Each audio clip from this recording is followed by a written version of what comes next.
Blessed love and blessings way up, oh boxing world, boxing nation, fighting world, fighting nation.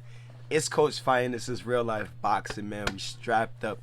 Hey, we got JERMELL CHARLO versus Brian Castano, two undisputed at 154 going down this weekend, man. These fights are creeping up on us. Hey, before we get into it, y'all already know. Give me that best double jab straight down the pipe. Hit the like button, the subscribe button, and the bell icon so you can be notified when all content is being uploaded on the channel of Real Life Boxing.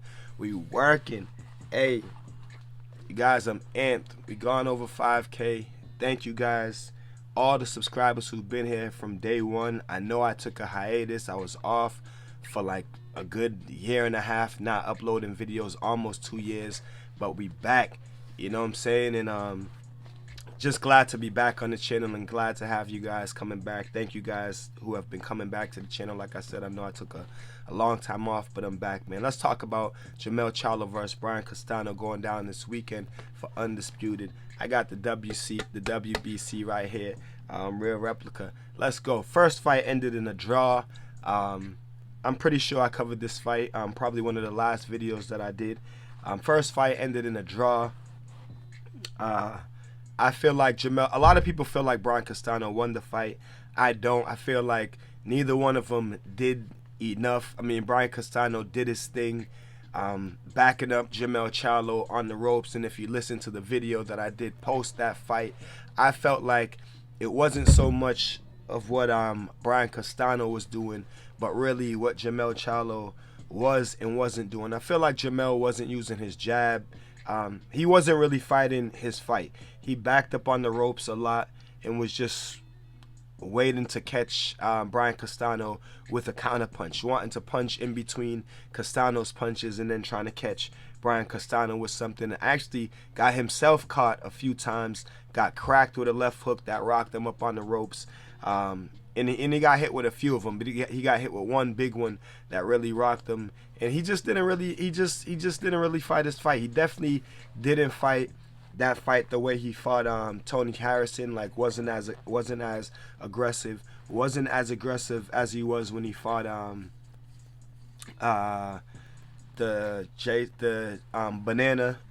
Jason Rosario. Wasn't that as aggressive. He stopped Banana with the jab to the body. That's the one he knocked his wind out of him with a jab to the body. He just didn't really fight his fight, and Castano just, you know, didn't do much neither. You know what I'm saying? Waited until JERMELL CHARLO backed up to the ropes to let his hands go a little bit and a little bit exchange, and then JERMELL CHARLO would move around and then go back to the rope and try to catch Brian Castano between punches. But I feel like I felt like it was a draw. I feel like neither one of them did enough to win the fight. But I feel like in this fight, I feel like JERMELL CHARLO is back on his shit. You know what I'm saying? He been talking shit to everybody, calling out. In the first fight, I gave JERMELL CHARLO a pass, and I said I think the reason why he fought the way he fought is because in the middle of his training camp, his girlfriend or his wife, I don't know if it's his wife, I don't know if they're married or not, but his significant other gave birth to a child, in which she was very, very, very invested in all the shows and all the interviews leading up. You know what I mean? He was always talking about that. He was in Loveboy mode, just like Deontay Wilder was in Loveboy mode in the second Tyson Fury fight. He was in Loveboy mode and he got knocked out. And then JERMELL CHARLO, to me, yeah, the birth of his child right in the middle of training camp had a vast effect on him. He probably really didn't have that good of a training camp, and probably knew that he wasn't in good enough shape to try to go 12 rounds boxing the way he usually does with his aggression. So maybe he figured he'll lean up on the ropes, try to catch Brian Castano in between punches and try to get him out of there. The getting him out of there part, that didn't work. That part didn't work. So you know, it just ended up the way that it ended up, and ended up a draw. But like I said, I do feel like in this next fight coming up, I think that we're going to see a different JERMELL CHARLO. I think that we're going to see a more aggressive JERMELL CHARLO, back behind his jab, back pushing forward, back in and out the pocket, back letting go his hands when he gets in the pocket, backing up behind that strong jab. I just think we're gonna see JERMELL, an aggressive JERMELL Charlo. Like I said, he's been talking his shit. He's been at the Errol Spence fights. He's been at these fights. He's been talking shit to Terrence Crawford. He's talking shit to Castano. He's talking shit to everybody. He's telling Bud Crawford to focus on Errol, because if he comes up here, he's gonna get knocked out. I feel like he's just back in his mode. He's just back in his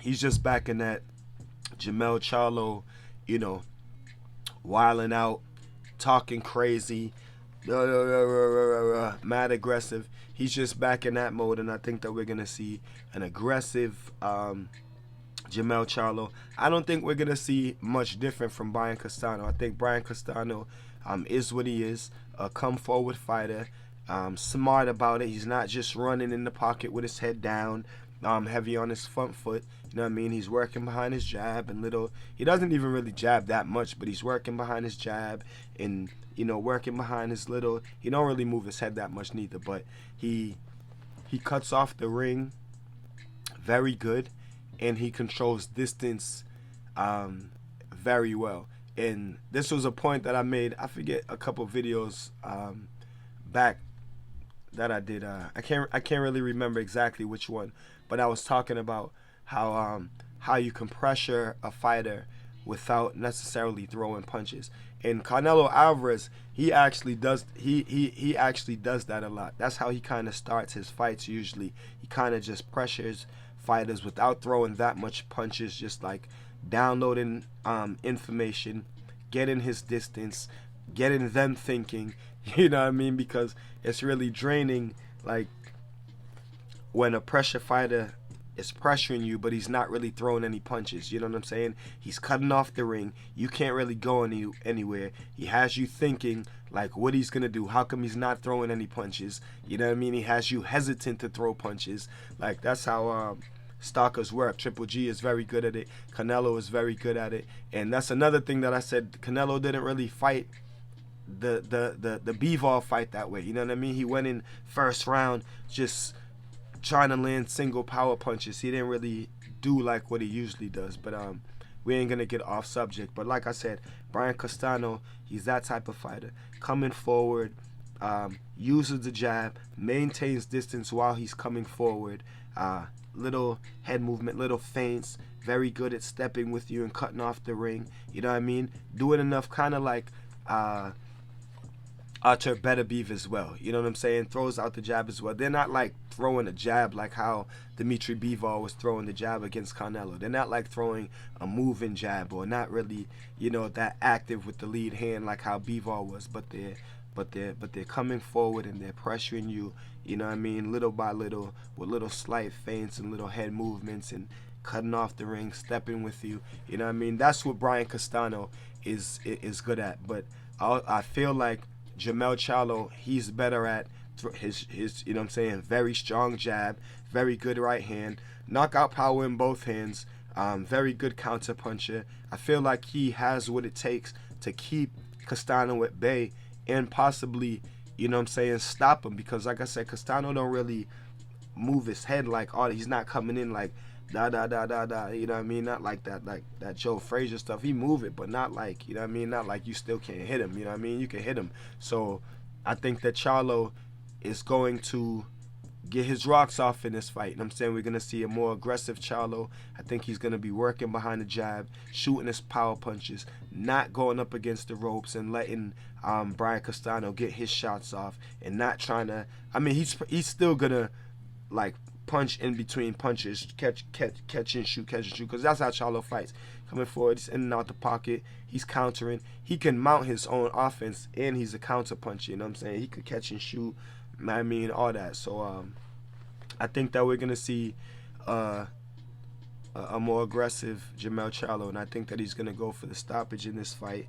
I think that he will stop Brian Castano mid to late rounds. You know what I'm saying 8th, 9th, 10th, maybe 7th, 8th, 9th. Between the 7th and the 10th round, I can see JERMELL getting Brian Castano out of there. You know what I mean? Like I said, I think we're going to see a more aggressive JERMELL CHARLO than what we saw in the first fight. I think he's going to be working behind his jab and putting the pressure on Brian Castano. Like, I really think he's going to try to stop Brian Castano in this fight and really try to capture Undisputed. Like I said, in the first fight, he was in the middle of training camp. His wife, his significant other, gave birth, and I think that highly affected him. I think that he just didn't have that he knew that he didn't have, you know what I'm saying, the cardio, and didn't have the stamina to fight for 12 rounds the way he usually does. So he just figured, I'm going to try to catch this dude in between shots and try to get him out of there.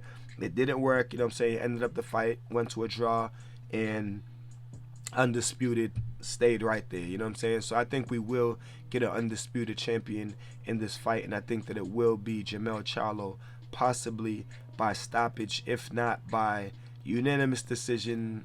I mean, I don't even see it being a split decision. I think that JERMELL CHARLO is going to dominate pretty much, you know what I'm saying. You guys tell me what y'all think about it in the comment section. Y'all already know. Until then, keep fighting your fight and protect yourself at all times, man. Peace and one love.